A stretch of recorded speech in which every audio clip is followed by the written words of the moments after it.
ताकि दोबारा की रटने की जरूरत ना पड़े, एक बार समझ लिया फिर एक दो बार रिवाइज कर लिए। जैसे देखो ये शुरू कर रहा है झारखंड, क्यों शुरू कर रहा है?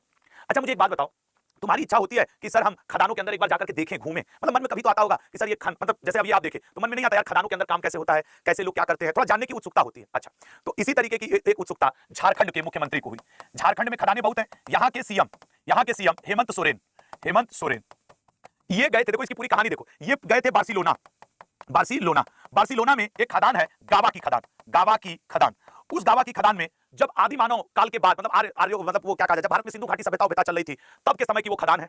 अब उसमें बंद हो गया है खदान में काम, तो इस गावा की खदान को बदल दिया बार्सिलोना के लोगों ने म्यूजियम में, तो जब झारखंड के मुख्यमंत्री हेमंत सोरेन यहां गए तो कहा यार ये सब तो बढ़िया किए, जब तक खदान से कोयला सोना निकला उसके बाद इसको बदल दिया म्यूजियम में। अब यहां से आने लगा पैसा, तो इनके दिमाग में आया कि हमारे झारखंड में भी ऐसी कई खदानें हैं, इन खदानों को हम भी बदल सकते हैं म्यूजियम के रूप में, और पर्यटन के लिए खोल दे तो पैसा भी मिलेगा और लोगों की रुचि भी होती है देखने में, ठीक है ना। तो इस तरीके से जैसे झारखंड में मयूरभंज चले जाओ, तो झारखंड ने खनन पर्यटन परियोजना लाई। मजेदार ना कि देखो आदमी कहां गया, बार्सिलोना गए घूमने के लिए, वहां पे गावा की खदान जो कि कई हजार साल पुरानी है, अब वो बंद है तो उनको म्यूजियम में, वहां के लोगों के लिए उत्सुकता के लिए, तो प्लान सही किया ना झारखंड के मुख्यमंत्री ने। तो अब ये क्वेश्चन कि भारत की पहली खनन पर्यटन परियोजना किस राज्य में, तो खदान की पर्यटन परियोजना झारखंड ने शुरू किया। अब बताओ आज के बाद भूलोगे इस क्वेश्चन को?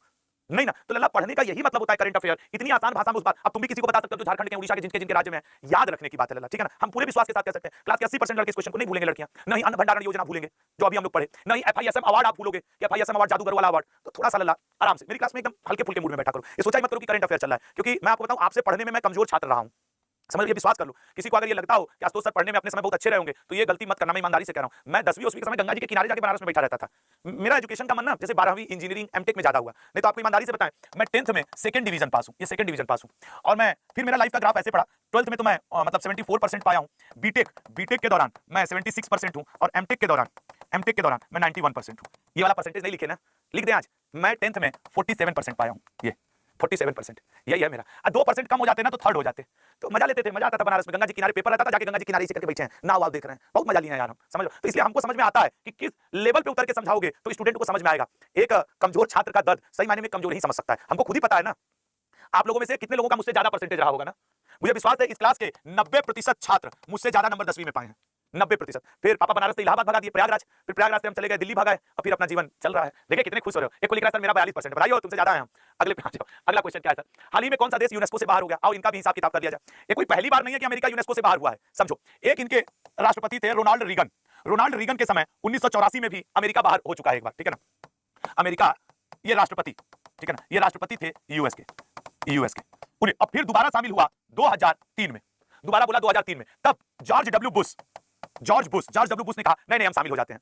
अच्छा फिर ये 2017 में ट्रंप जब राष्ट्रपति थे तो फिर अमेरिका बाहर हो गया यूनेस्को से, और दोबारा शामिल हुआ 2023 में। इस समय बाइडन राष्ट्रपति थे और इन्होंने कहा नहीं हम दोबारा शामिल होंगे। ट्रंप ने कहा ऐसी की तैसी दिसंबर 2026 से हम फिर बाहर होने जा रहे हैं, और हमें नहीं पता कि अब कब यूनेस्को से मिलेंगे। मुद्दा क्या है? अमेरिका इजराइल को सपोर्ट करता है, और यूनेस्को ने क्या किया है? यूनेस्को ने फिलिस्तीन के लोगों की मदद की जिनके अगेंस्ट इजराइल लड़ रहा है। तो डोनाल्ड ट्रंप का कहना है कि ये यूनेस्को बहुत बायस्ड है, ये जबरदस्ती इधर उधर की चीजें करता है, ये क्यों मदद कर रहा है या इनके मापदंडों पे क्यों नहीं है, तो फिर हटा दिया, ठीक है ना। तो इस तरीके से ये तीसरी बार है जब यूनेस्को से अमेरिका बाहर हो गया। एक बार उसका, अच्छा अमेरिका के राष्ट्रपति को ना तुम लोग को बताएं पोटस भी कहा जाता है।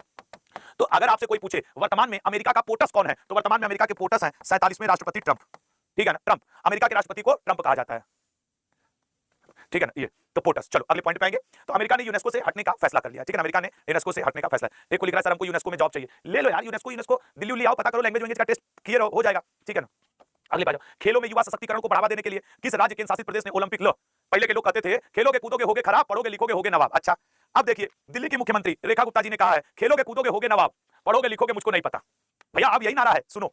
अगर आप ओलंपिक के प्लेयर हो, अगर आप एशिया गेम के प्लेयर हो, एशियाई खेल के, या फिर आप पैरा ओलंपिक के प्लेयर हो, सर आप गोल्ड मेडल लेके आइए, आप सिल्वर मेडल लेके आइए, आप देखो क्या क्या प्राइस मिलेगा। आप ब्रोंज मेडल लेके आइए और प्राइस जरा लेकर के जाइए, 5 करोड़ 3 करोड़ 7 करोड़ 5 करोड़। अब आप लेके आओगे तो दिल्ली सरकार 7 करोड़, सिल्वर मेडल लेके आओगे तो 5 करोड़, और ब्रोंज मेडल लेके आओगे तो 3 करोड़ रुपया मिलेगा। आओ कमा के देख लो। दिल्ली की मुख्यमंत्री रेखा गुप्ता जी ने खेल प्रोत्साहन योजना के अंतर्गत किया है कि ओलंपिक में अगर अब कोई खिलाड़ी जीत के आता है 7 करोड़ रुपया गोल्ड मेडल वाले को, सिल्वर मेडल वाले को 5 करोड़ और ब्रोंज मेडल वाले को 3 करोड़, और अगर यही खिलाड़ी क्या जीत के आता है सेम चीज एशियाई खेल या इसमें जीत कर आता है तो 3 करोड़ दिया जाएगा गोल्ड वाले को, 3 करोड़ है, 2 करोड़ दिया जाएगा सिल्वर वाले को जो सिल्वर जीत के आएगा सिल्वर, और 1 करोड़ रुपया दिया जाएगा ब्रोंज वाले को ओलंपिक पैरा ओलंपिक में। लीजिए देख लीजिए।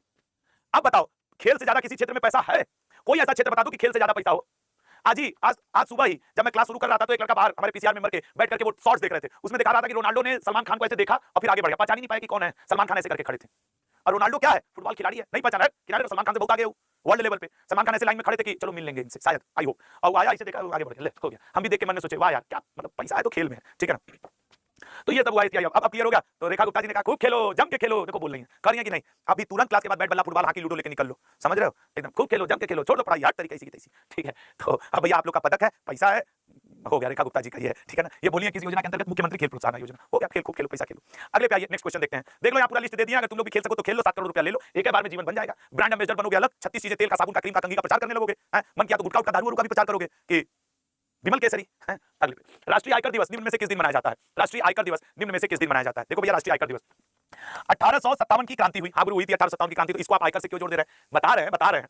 तो उस समय भारत का वायसराय था कैनिंग। ये इतना दुष्ट था, बोला कि ये भारतीय आंदोलन क्यों करें, इनके पास ज्यादा पैसा हो गया क्या? गुंडई तो तभी आती है जब पैसा ज्यादा हो जाए, इनके ऊपर इनकम टैक्स लगाओ। कैनिंग ने तुरंत एक काम किया, अगले ही वर्ष 1858 में कैनिंग ने इनकम टैक्स भारतीयों के ऊपर कहा, इनके ऊपर इनकम टैक्स लगाओ। अगर इनकी वार्षिक आय, पहली बार भारत में अगर इनकी वार्षिक आय 500 रुपए से ज्यादा है, 500 रुपए से ज्यादा जिस भारतीय की भी आय है उसके ऊपर इनकम टैक्स लगाओ। नेतागिरी ज्यादा बतिया रहे हैं तो इनकम टैक्स लग गया। फिर एक इनका चेला आया जेम्स विल्सन, ठीक है ना, जेम्स विल्सन, ये कहा हम लेंगे पूरा टैक्स और पहली बार 1860 में टैक्स कलेक्शन शुरू कर दिया, लाओ दो अब टैक्स, जेम्स विल्सन 1860 ईस्वी। उसके बाद क्या हुआ लला कि जब इसका 150 साल बीता तो आया 2010 ईस्वी में भारत सरकार कही अब तो हम भी इनकम टैक्स लेते हैं, तो हम भी पहली बार मनाने जा रहे हैं इनकम टैक्स दिवस, और वो दिवस मनाया जा रहा है 24 जुलाई आज। मैं गर्व के साथ कहता हूं भैया हमारा इनकम टैक्स खूब भरा जाता है, हम भरते हैं, अपना टाइम से भरते हैं, और भारत सरकार से निवेदन है कि स्लैब थोड़ा कम कर दे, पैसा थोड़ा बच जाए, तो इनकम टैक्स पहली बार, ठीक है ना। तो ये आप क्या रखेंगे, याद रखेंगे।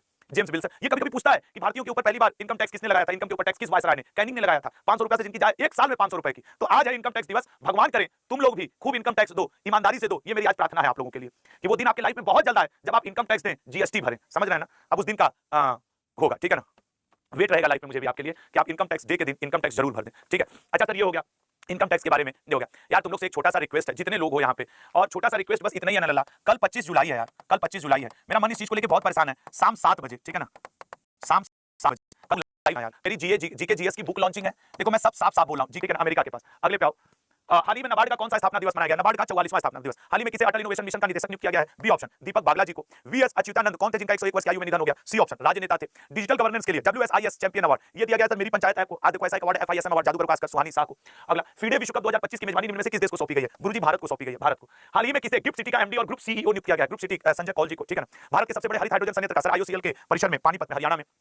हाल ही में आज जापान ओपन में पुरुष एकल का खिताब किसने जीता है? सर सी यूकी ने जीता है, ठीक है ना, फ्रांस के खिलाड़ी को हराकर। और NA सेंग महिला ने जीता है दक्षिण कोरिया की महिला एकल। संयुक्त राष्ट्र विकास कार्यक्रम ने आपदा प्रबंधन के लिए किसके साथ समझौता किया है? उत्तर प्रदेश के साथ, ठीक है, उत्तर प्रदेश। हाल ही में ओरिएंटल कप 2025 का उद्घाटन किस शहर में किया गया है? ओरिएंटल कप 2025 का उद्घाटन दिल्ली में किया गया है। प्रति बूथ मतदाताओं की संख्या 1200 से कम करने वाला भारत का पहला राज्य कौन बन गया है? सर वो बिहार बना है, पहले 1500 से ज्यादा था। अगला राष्ट्रीय प्रसारण दिवस सर कल मनाया गया था 23 जुलाई, आज तो सर हम लोग आयकर दिवस मना रहे हैं। तो ये अच्छा, जिन्हें करंट अफेयर की बुक चाहिए वो लोग Y182 कूपन कोड लगा करके ऑर्डर करके मंगा सकते हैं। ये देखो इंग्लिश में अलग है, हिंदी में अलग है। अगर आपको लगता है कि सर करंट